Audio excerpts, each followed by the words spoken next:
voted to leave the European Union. Are you satisfied with Mrs May's negotiation? Is there anybody that wants a second referendum? Well, now, what does Brexit mean? You see, I think it means exit. Brexit means exit! Brexit means exit! Brexit means exit! They've got a message. It means exit. It doesn't mean messing around and not leaving. Now, exactly 2 years ago, 17.4 million people, British people, voted to leave the European Union. That was the single biggest democratic vote in our history. It was an historic victory for ordinary British people. And it will go down in the annals of our history, along with the other dates, where we remember where we fought and won our freedom from foreign oppression. The Spanish Armada, 1588. The Battle of Trafalgar, 1805. Waterloo, 1815. And Victory in Europe Day, 1945. The 23rd of June 2016 will go down in the annals of history as your victory.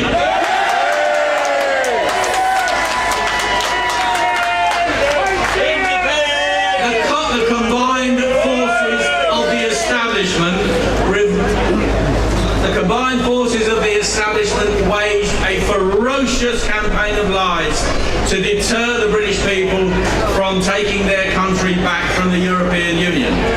Project Fear was waged by most of our political establishment, most of our media, and by the international establishment. Even President Obama made a special trip here to threaten us in our own country.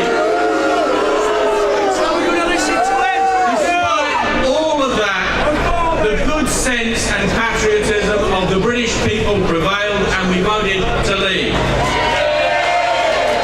But what has happened since?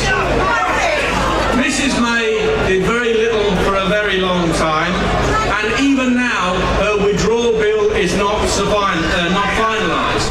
And even when it is, it won't be the final word. The British government's withdrawal bill is entirely dependent upon the EU's withdrawal agreement. The withdrawal agreement has to be voted on by the European Parliament, and if it rejects it, we're back to square one. It will be like a game of political snakes and ladders. Mrs May is a Remainer. Most of the Commons are Remainers. Almost all of the House of Lords are Remainers. Putting them in control of Brexit was like asking a bunch of arsonists to put out a fire. The referendum was not an end in itself. The referendum was a very important battle in a long struggle. The struggle to free ourselves from the European Union.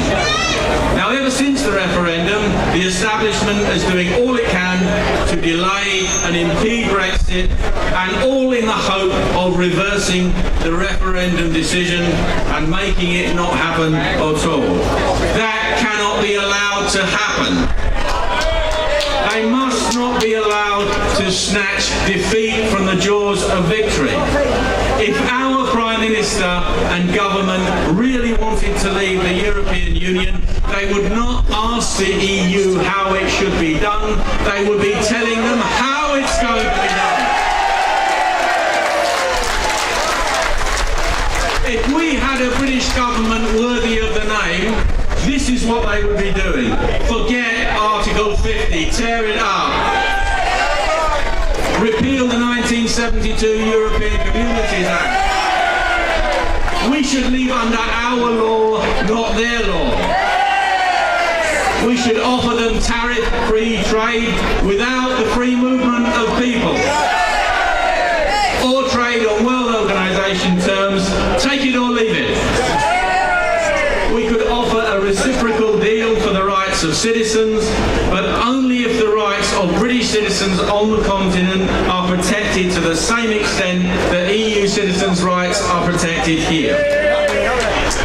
Then our Parliament could set about repealing and amending EU legislation in accordance with our priorities and our timescales. Now, what would that mean?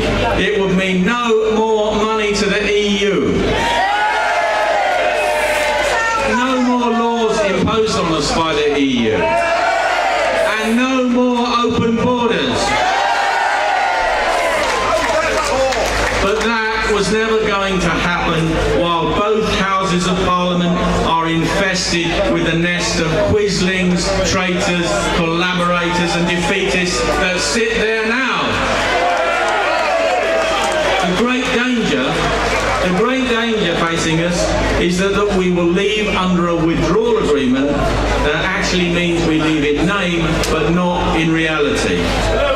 Or that the whole process can be delayed long enough so that we don't actually leave at all. Now, if you want things to change, then you have to change them.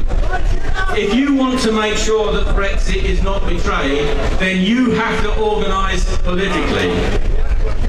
And that means joining a political party.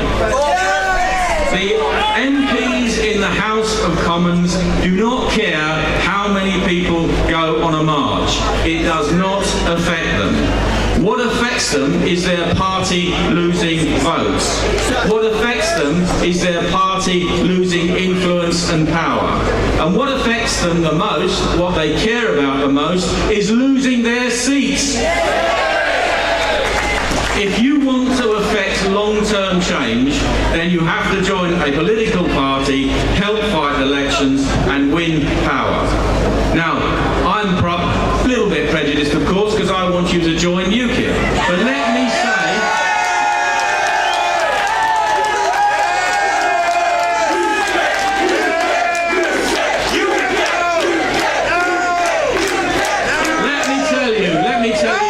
just some of the things that UKIP stands for. Leaving the European Union completely and without impediments. Living under our laws made by our democratically elected Parliament and not being subject to foreign laws. Making laws in our national interests and in the interests of British citizens. Now, UKIP wants to preserve our traditions and our culture for the future of our children and our grandchildren. UKIP wants to preserve free speech, democratic debate, and the rights for our citizens to be themselves in their own land. And one last point. UKIP wants to end open borders and the age of mass uncontrolled immigration once and for all.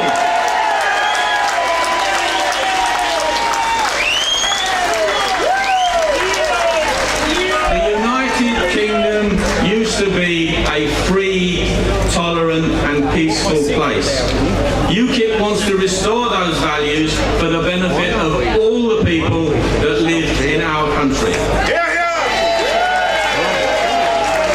But being tolerant does not mean you tolerate those things that would destroy you and your way of life. None of these things can be achieved until we leave the European Union and take back control of our country. Now, I'd like to congratulate you all for coming out today and making a stand. Now take the next step and get involved politically. Make sure Brexit is not betrayed. Make sure that you, the British people, and your descendants are not betrayed.